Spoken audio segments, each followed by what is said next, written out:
from Blake Gulbransen, who will be giving a presentation titled Geographic Information Systems, or GIS, for genealogists. Blake Gulbransen is a GIS assistant for the Lee Library at Brigham Young University.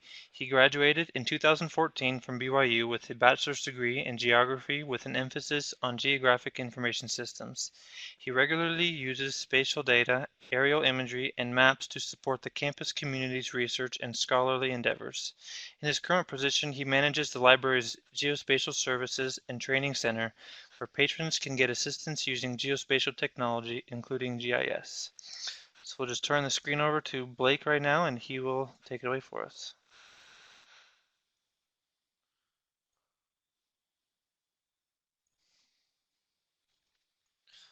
Hello. So we'll get this started here with that great introduction from Braden there. So let's start off with the the big question: what is GIS? That's a very common question when we bring this topic up. Everybody smiles and nods, and then they pause. Wait, what? What is GIS? So it's more than just maps. Um, a lot of people like to assume, oh, it's just Google Maps, right?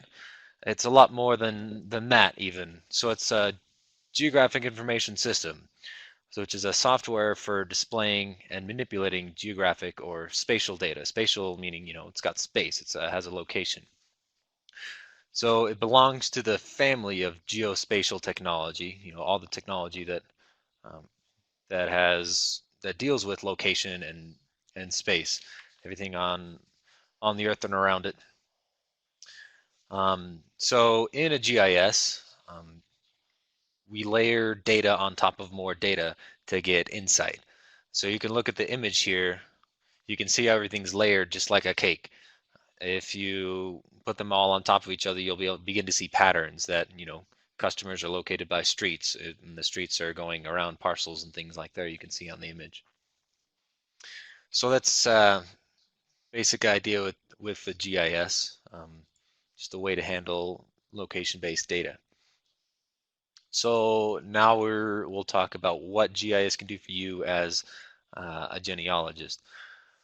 So a few of the things we'll talk about here today are accessing historical data, um, working with period maps or historical maps, and overlaying them onto current maps and current satellite imagery to try to see where things have changed, where places were um, back in years past. We'll talk about how you can use spatial clues to gain insight.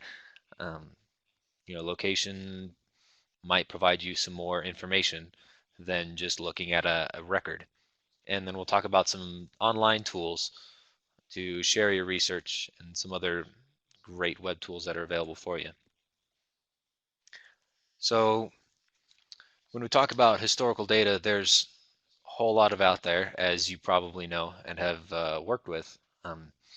There's a number of different organizations that publish historical data sets, and not just things like the Census Department that publish, all the censuses back to 1790 or so, when that was.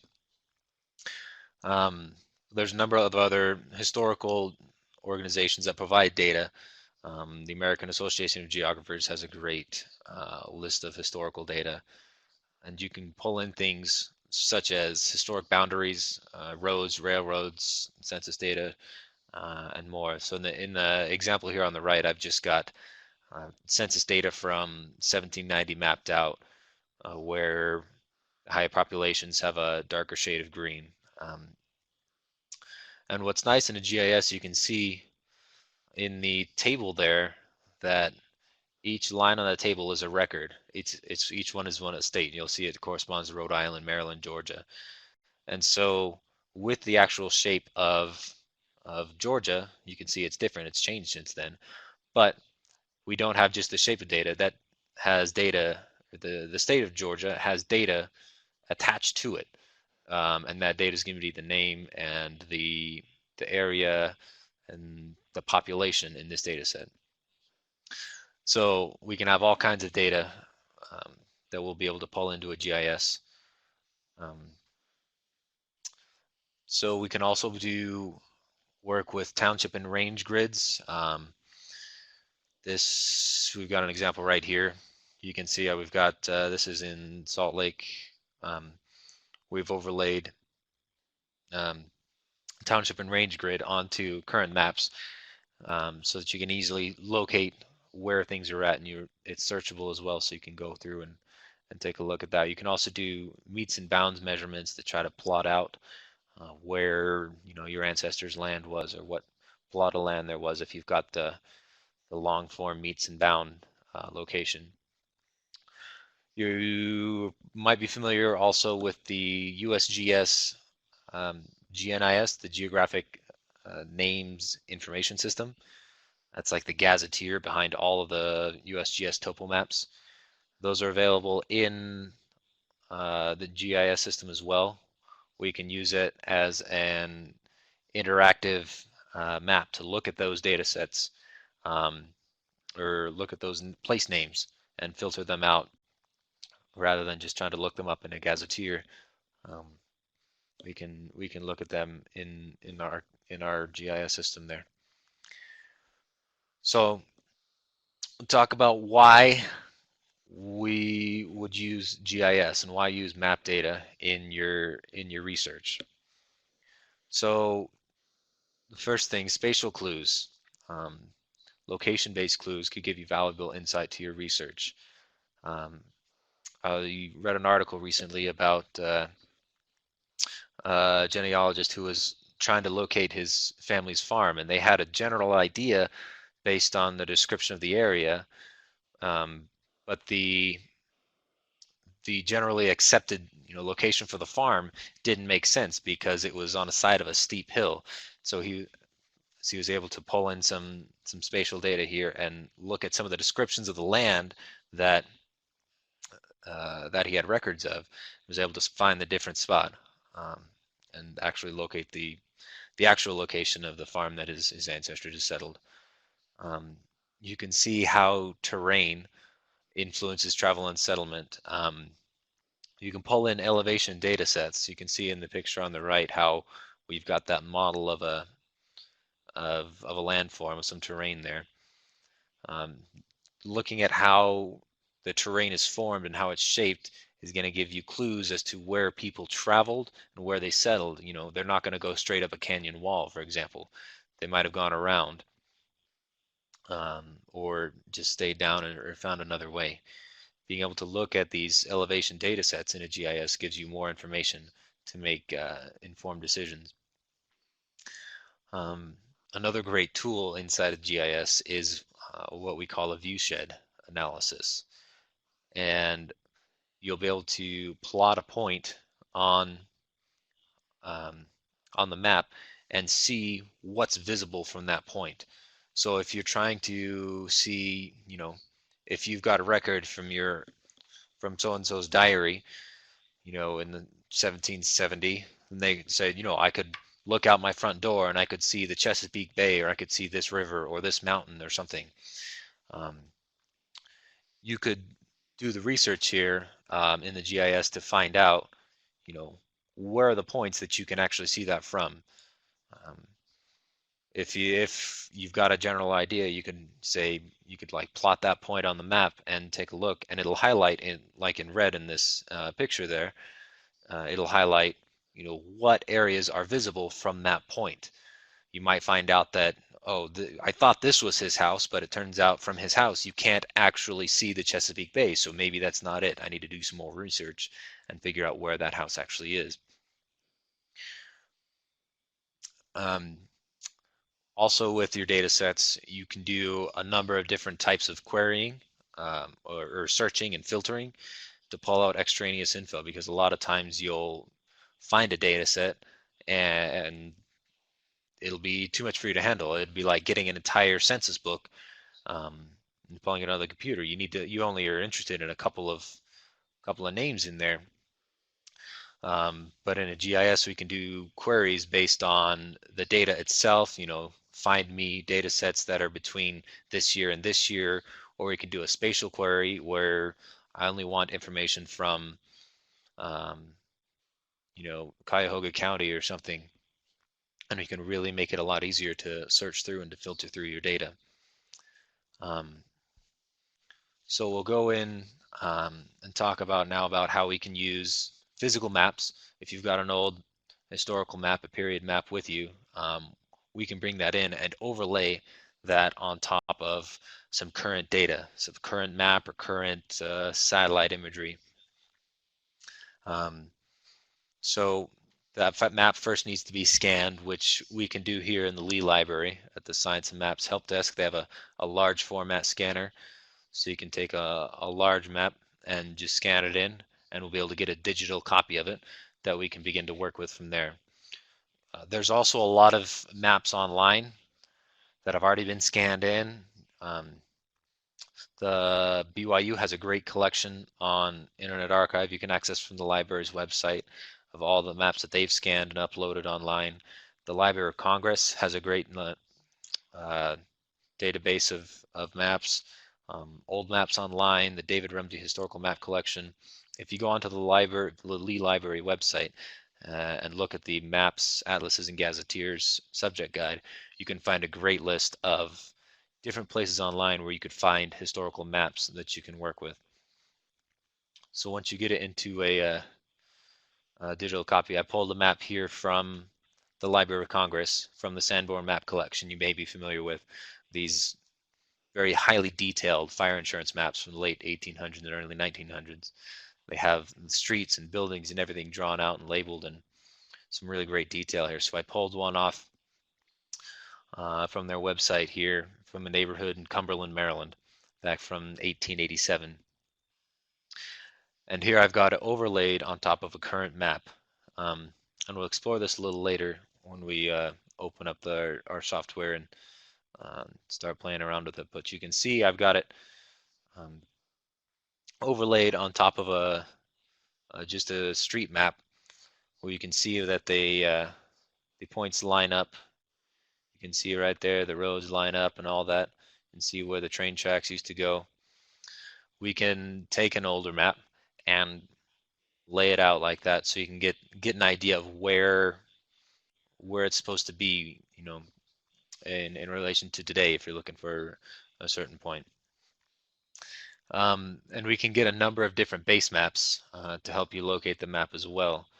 So the base map is going to be just this map in the background there. We can get topographic maps or just a basic street map like that. You can use aerial imagery, all these different things to use as a base of reference to figure out where this map belongs on the Earth. And it's got some great tools that you can turn it transparent so you can see through the map underneath it. We'll look at that a little bit later when we open up the software there as well. You can do this in a couple of different software systems. Works in ArcGIS, which is the one we'll be working with here. You can also use Google Earth Pro. That's freely available through the Google Earth website. If you get the Pro edition, they just recently made the free version cost-free, and you can do these image overlays in that as well. And so if you don't have access to come into the library and get our specialty GIS software, you can do that at home and overlay some maps. And so you can see here in this next image where I've got the map semi-transparent overlaid over some satellite imagery. And you can see the rail yard right here is now a parking lot and a shopping center. You find out how things have changed in the years. You can see the railroad here is still a railroad there. Now it's parallel to a road right there instead of 5, 6 lines of rail right there. But the buildings have changed a bit. This road used to be a road, but now it's a parking lot. So you'll get some different insights, and you'll be able to make some neat discoveries by laying maps over like that. So we'll talk about some tools online that you can use. So one thing that I'm really a fan of, I push, is sharing what you've learned, sharing your data. Um, doing this genealogy research for yourself and for your personal edification is great, but being able to share that with others is a big deal. Um, I'm sure you know that it can be difficult to get others excited about doing genealogy or um, getting them interested in it. Getting them interactive or um, getting an interactive way to share your research or share a story is a great way to get people excited about it. So interactive web tools will engage people in a way that they can remember because they've clicked through and they've learned about a person's life or something like that. And using the internet, you can get people across the world rather than just sitting down and telling somebody this great story that you found. You can share it with anybody, anywhere, anytime. And with some web tools that we're going to show you here, you don't need to be a web developer to make these great presentations. You don't need to have these advanced computer skills. They make them nice and easy to work with. So this tool we'll talk about here are called story maps from the company called Esri. So Esri is just a large GIS software company, and they make these online templates called story maps. And it's a interactive multimedia web map. You can combine maps, you can combine images and videos and text and documents to create a narrative or tell a story. So I went, in preparing for this webinar, I went and researched about my great-grandfather, Eric Joffs. And I put together this example here that we'll show you right here. So this is the basic template where I've got it pulled up here. So you can learn about Eric Joffs, and this bar on the side operates in conjunction with the map on the right side there. So you can see that I've got this map on the right here, just a basic overview of his life, and I'll scroll through and read a little about where he's from. So I've got the town that he's born in Vora, Finland. And as I scroll through on the left here, the map will change and scroll around. You can see that he departed Finland. He left for America, and we can see the route his ship took and uh, stopped in Liverpool before it sailed for America. And I can pan around in the map here, then I can come down and continue on in the map here. If it'll load, there it goes. Almost. Oh, wouldn't be a good tech demonstration if something didn't screw up just a little bit. Okay, here we are. So now I've got an image embedded there of Ellis Island where he landed. Oh, do you can click on it and get the zoomed in view there.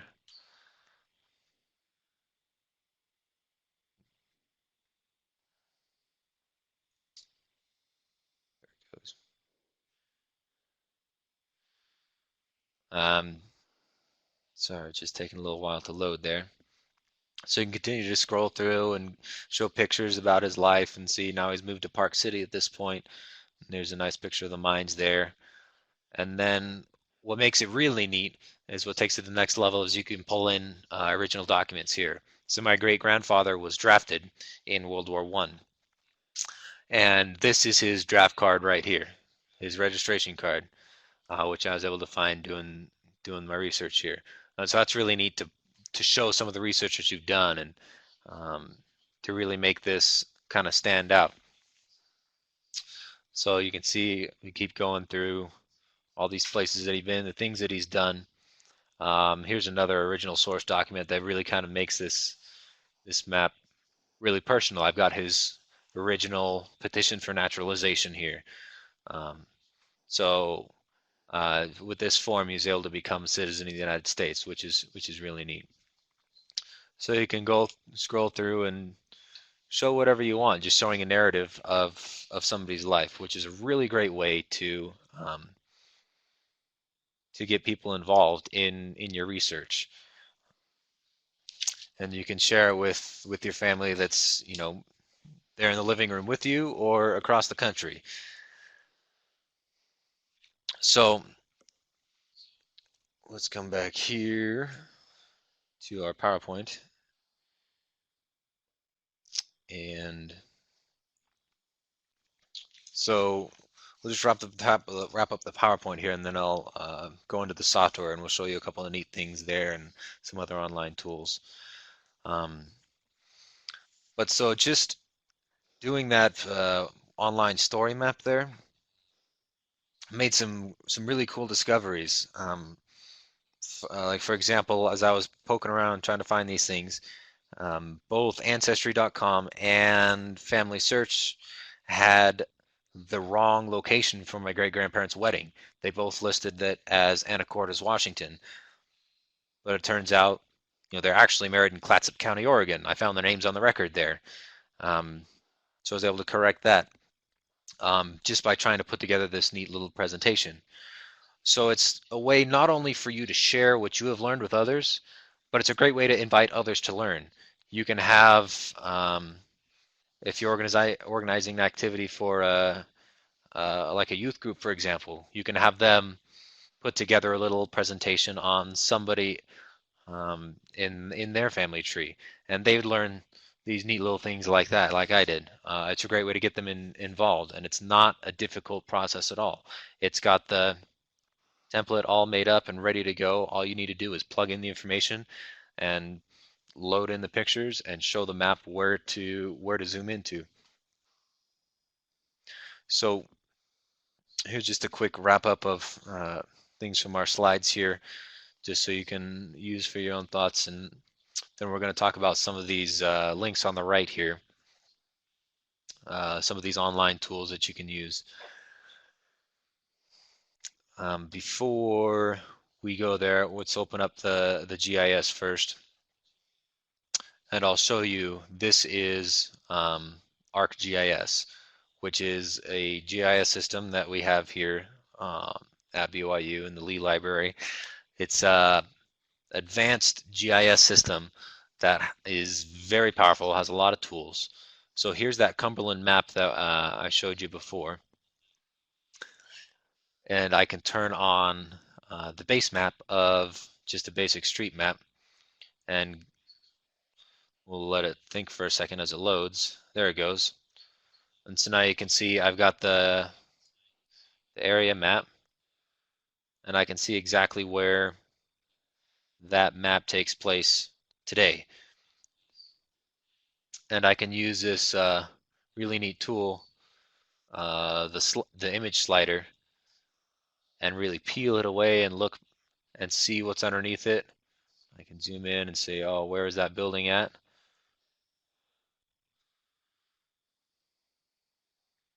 That one really pops when you use the satellite imagery based map, so you can really see. I'll let it load for it's got to think there. There's a lot of data we're working with. Got a little hourglass. There it goes.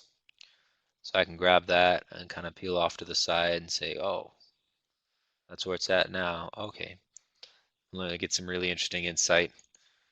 I can look at that and I can change the transparency to 50%. And now I can see through the map at the imagery below, so you can see, where the roads go or something like that if you're trying to get a little more insight. Another great resource that we've got is from the USGS. It's that Geographic Names Information System that we mentioned before. I'll show you here. The USGS has a database that we can connect directly to. So I've got it here on the left side. If I'll just turn that layer on, we'll let it load here for a minute. And it's got all these geographic names, all these place names from the GNIS. I've got just a couple layers turned on. I've got cemeteries and churches turned on. And I can turn those on and off. Say I'm not looking at churches, I just want to see the cemeteries around here. So there's those three right there. We can zoom out and take a look, see if we can find any more. You can see we've got cemeteries all up in there, and I can grab information. If I click on it, there we go. I can get information about the cemetery right there. Or I can turn on other things, like a hospital or an airport. You can see all these ones on the left. Whatever type of feature or place is in the USGS, the Topo Gazetteer, it's going to be here all categorized out: woods, wells, valleys, tunnels, trails, towers, all that good stuff. So it's going to get you some really useful information, so you can find out, which cemetery were they actually at. These two different ones right here. You might be able to get some new insights there. So this is ArcGIS. It's a sort of fairly complicated program, but if you come in to the library, we're more than happy to show you how to do it. We've got a lab in the Science and Maps department on the second floor, and we'll walk you through how to do things, and we'll help you with your research and help you find these things out. And let me just show you a few more tools that are available for you. Here's one. This is just old maps online. You may know of this already. This is a great place to find those historical maps that you're looking for. I can just type in Washington, D.C.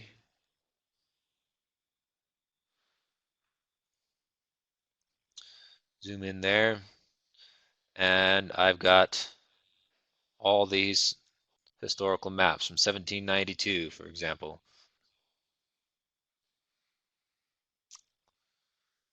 If that load, I'll be able to take a look at that. I'll be able to download it, um, work with it in Google Earth or in ArcGIS, and try to find where places actually are. That one might not load. Let's try that one.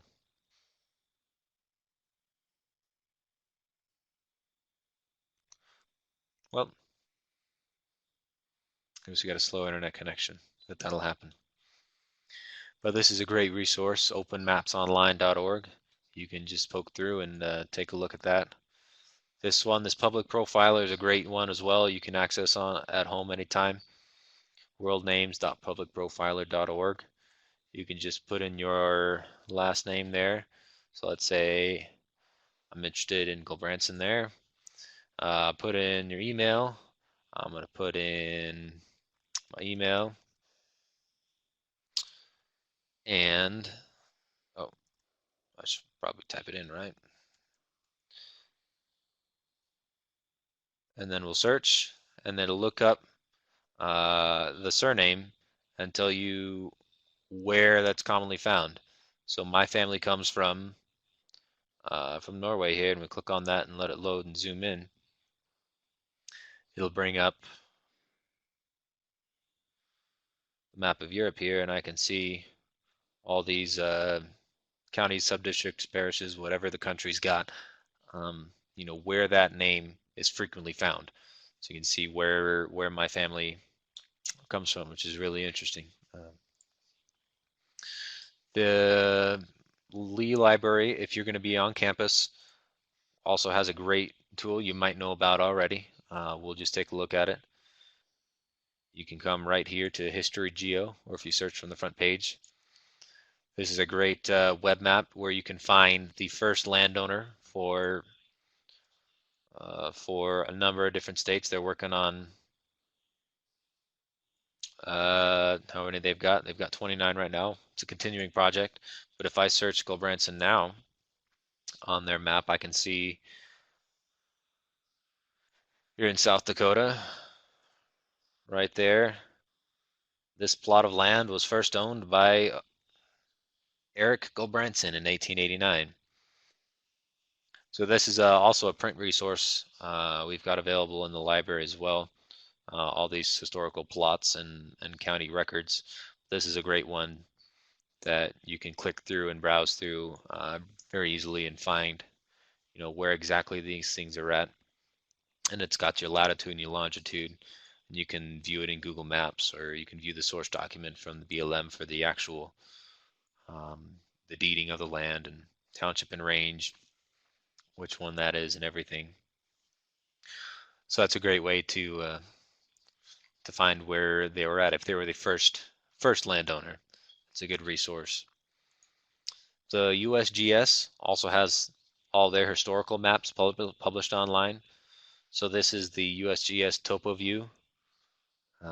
I can sit here and I can slide. I'm only interested in maps from 1880 to 1881, we'll say.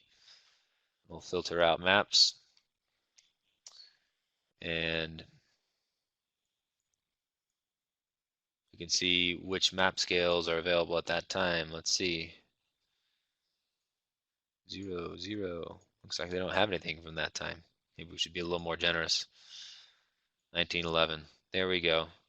You can see them start to populate right there. I'm interested in the 24,000 topo maps. There's 131.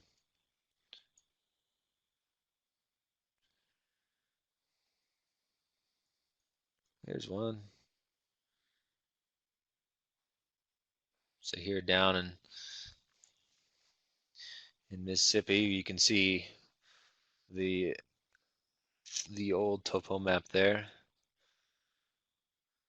You'll be able to open it up and take a look. See these places from the state of Mississippi. See, this map is from 1908. So you can do that, and you can download it. You can download it also as a KMZ, which is going to open up in Google Earth, and it's going to be right where it needs to be in Mississippi, overlaid like those other maps we saw. So this is a great resource to look for topo maps from the USGS.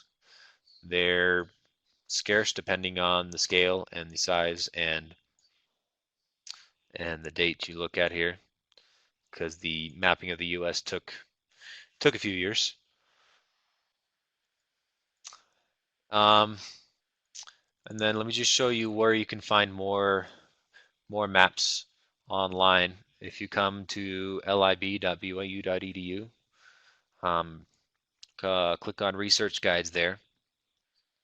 Scroll down, you'll hit maps, atlases, and gazetteers. We've got a number of genealogy aids here you can look at, a number of different links to online sources of maps. This is a great one for the most popular, just a big, the big ones here. The old maps online is there as well. Sanborn maps for Utah, those historical topo maps. There's a bunch of places you'll be able to find historical maps, and then from there work with them in your GIS of choice to overlay them or to try to gain some insight. So if you've got any other questions or thoughts or ideas, we'll take some questions if you've got them now. I can show you around, so there's some other resources. Do we have any? Let's see what we've got. How do we access the story maps? Ah, that's a great question. Let me show you. So we'll come here to storymaps.esri.com. And it'll take you to their product page here. Shows you some neat little things. It's got a great gallery here you can click on and kind of browse through and see what's possible. But then you can just click get started right away. They have a number of different formats. I'll show you here. I use the Story Map Journal, which is this layout right here. You can see how they've got some different ones. This map tour, series of maps. They're all great for different purposes. But the Story Map Journal is great for telling a narrative. So you can click on that, learn a little bit more. It's got a nice tutorial on there, shows you how to do it, steps you through it. Then the template itself, it's just got these where it tells you what to click and where to click and all this helpful information. And some more. Yeah, we do have one more question. Let me see, is this my thing's on? Where are your layered maps saved? Which maps? Your layered maps. Oh, you can save them wherever you want on your computer. Um, so like this one where I have right here. Let's zoom back to that. So this layered map right here, I just have it saved on my local hard drive. And that's something you can, export and save and share with other people, as long as they have some sort of program that'll read that special file type. It's going to have not just the image, not just like the JPEG or the PDF or the PNG. It's going to have a couple extra files with it that the GIS is going to write so that it knows where it's at on the earth. That's what those extra files are going to do. So as long as you have those files saved with you on the flash drive or in the cloud or your preferred storage method, that's going to be anywhere you need. So we had one more question just come in. How do you get your family history locations into systems? So for example, if I know an X or Y coordinate here in ArcMap, I can click on the go to XY button and I can just type in longitude and latitude, -121 degrees longitude and 44 degrees latitude, and then I can zoom to that. Then it'll take me there. If you have a latitude and longitude there, if you know the area, you can just pan around and zoom to it, just like you would on Google Maps or something.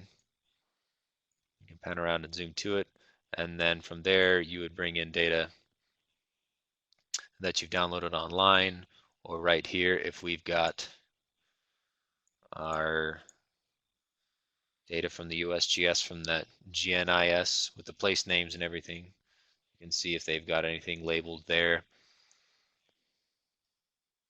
Oh, pretty rural right here. We don't have much. There we go. Yeah, so you can see we've got that data we've pulled in from the GNIS.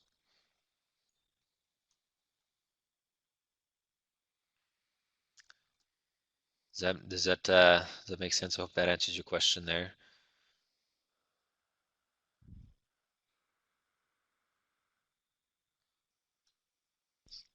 Okay, well, thank you very much, Blake, for a great webinar.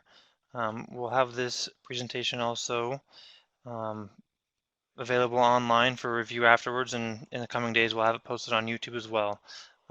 Thank you very much for your participation.